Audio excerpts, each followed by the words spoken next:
Hey, how you doing? Hey, what's up? Hey, you look amazing. Thank you. I was wondering if we can make a nice video. I'm down, yeah. Yeah? Okay, that's cool because I'm already recording right there.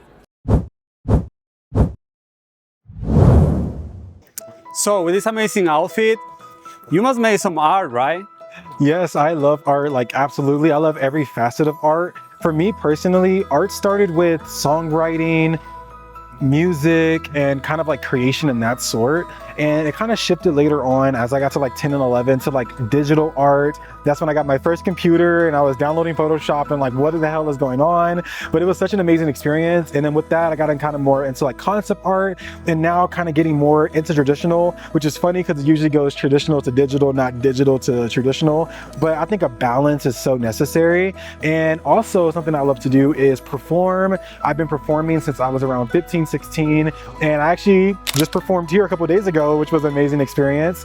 And also in January, I just published my first book. So when it comes to creativity, when it comes to art, I feel like I like to dip my hands in every pot that I can find. So yeah. So, why do you make art? That's a really good question. I say that I make art because it doesn't let me hide.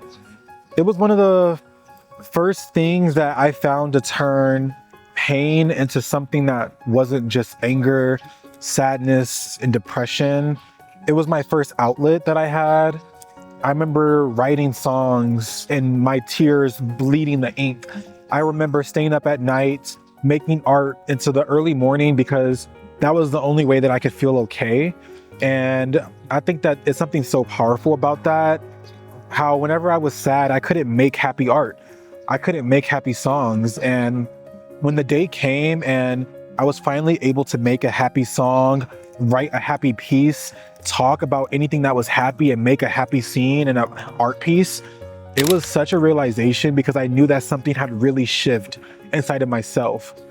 Art has a weird way of like bypassing your mask and your layers and the facade you put on for other people. And so for that, I think it's really beautiful. You're really passionate for your art, and it seems like you find your way already. What advice do you have for those ones that are struggling with this? I think that a part of the art is the struggle. If you're not struggling, are you even doing art at that point? I think that encapsulating that feeling, taking that frustration and using that as a catalyst in order to push yourself further is what's actually going to drive your progress rather than letting that struggle kind of bog you down. Whenever you start painting, you're going to be frustrated because you have these ideas. It's not the technique, it's not the skill of painting itself that makes you the artist, it's the idea. The technique, the skill, it comes by repetition, by consistency, by choosing you every single time, and by choosing your ideas. And so I think that by embracing the struggle and embracing your ideas, I feel like you can't fail as an artist. And some art forms may be for you, some art forms may not, but the whole thing is experimentation. Try, go outside, see more, live more, watch more, consume more, but then take that break, take that pause, reflect, and then ask yourself, what type of art do I want to create?